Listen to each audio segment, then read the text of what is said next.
रमीज भाई मुझे बहुत गौर से देख रहे थे। इनकी नज़र मेरे मम्मी पर जा रही थी। मैं समझ चुकी थी कि रिमशा के साथ क्या होगा। मैं खुद अपने ही जाल में फंस गई, लेकिन अब कोई फ़ायदा न था।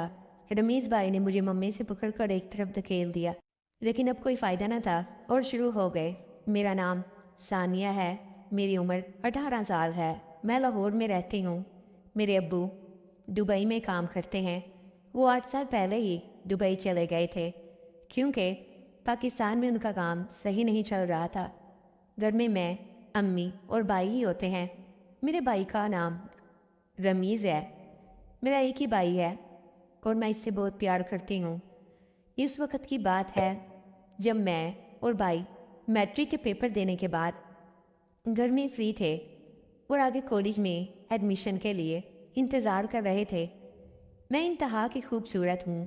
मेरा सामान बहुत बड़ा है।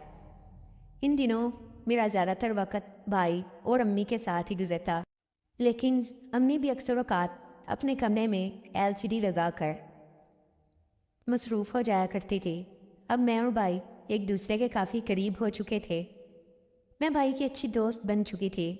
एक दिन भाई ने मुझे कहा, "आपी, आपकी जो दोस्त रिमशा थी वो तो गायब ही हो गई है। कॉलेज के बाद तो कभी मैंने इसे देखा ही नहीं।" मैं हंस पड़ी और कहा, "अरे यार, वो इधर ही होती है। परसों अभी वो मुझे बाजार में मिली है।" मैंने भाई से पूछा, "खैर तो है? अगर कोई बात है तो मुझसे शेयर कर सकते हो।" भाई ने मुझे बताया कि मैं रिमशा को पसंद करता हूँ। वो मुझे बहुत अच्छी लगती है। मैंने रमीज़ भाई से कहा, "रिमशा को इन बातों में कोई दिलचस्पी नहीं है। वो तो अपनी पढ़ाई पर बहुत फोकस करने वाली है और तुम तो मुश्किल से पास होते हो।" जब मैंने ये कहा तो मेरी हंसी निकल गई। रमीज़ भाई ने कहा, "मैं सीरियस हूँ आपी।" तो मैंने कहा, "चलो, मैं इसे कल बुलाऊंगी।" रमीज़ भाई बहुत खुश हो गए। मैंने रिमशा से फ़ोन पर बात की और इसे कहा कि यार हमारे घर आ जाओ, काफ़ी देर हो गई है। हमने बैठकर गपशप ही नहीं की। अगले दिन दोपहर को रिमशा हमारे घर पहुंची। मेरे भाई ने दरवाज़ा खोला। मैंने रिमशा के लिए अच्छी सी चाय बनाई। फिर हम दोनों मेरे रूम में चले गए। फिर हमने काफ़ी टाइम अपनी पुरानी यादें ताज़ा की। अपने कॉलेज के दिनों को याद करने लगी कि वो कितने अच्छे दिन थे। अब न जाने यूनिवर्सिटी में कैसे दोस्त बनेंगे।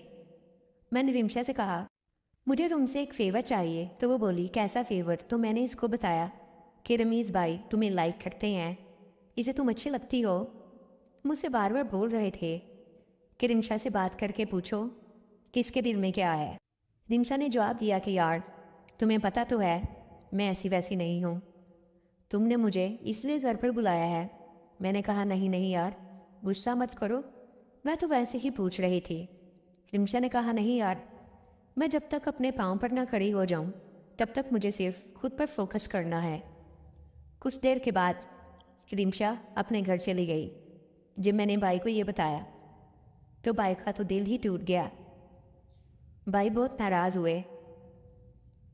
मैंने कहा, "इसमें मेरा क्या कसूर है?" भाई ने कहा, "कुछ नहीं आपी, कोई बात नहीं।" अगले 2 दिन तो भाई ने मुझसे काफ़ी मूड बना लिया। एक रात मैं भाई के कमरे में गई और कहा, "रमीज़ भाई, छोड़ो गुस्सा, मुझसे क्यों नाराज़ हो? मैं तो तुम्हारी दोस्त हूँ ना, दोस्तों से नाराज़गी कैसी?" ये कहकर भाई के पास बैठ गई। मैंने कहा, "आज से मैं तुम्हारी रिमशा हूँ, इसलिए मुझसे वैसा ही सलूक करो। चलो नीचे, अब अम्मी बुला रही हैं।" मैं ये कहकर चली गई, लेकिन भाई ने तो मुझे सच में समझ लिया कि मैं रिमशा ही हूँ। अगले दिन रमीज़ भाई मेरे कमरे में आ गए और बड़े खुशगवार लहजे में मेरा हाल पूछने लगे।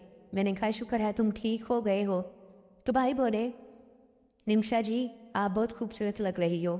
मैंने शुक्रिया अदा किया, लेकिन आज तो रमीज़ भाई मुझे बहुत गौर से देख रहे थे। इनकी नज़र मेरे मम्मी पर जा रही थी। मैं समझ चुकी थी कि रिमशा के साथ क्या होगा।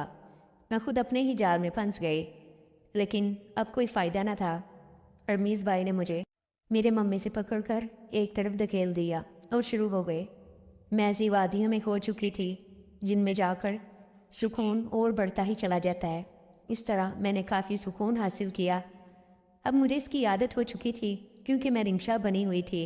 इस तरह रमीज़ भाई ने गुज़रते दिनों के साथ रिमशा से सुकून दिया। دوستو اگر آپ کو میری ویڈیوز اچھی لگ رہی ہیں تو لائک ضرور کیا کریں اور کمنٹس میں اپنی رائے کا ضرور اظہار کریں. شکریہ.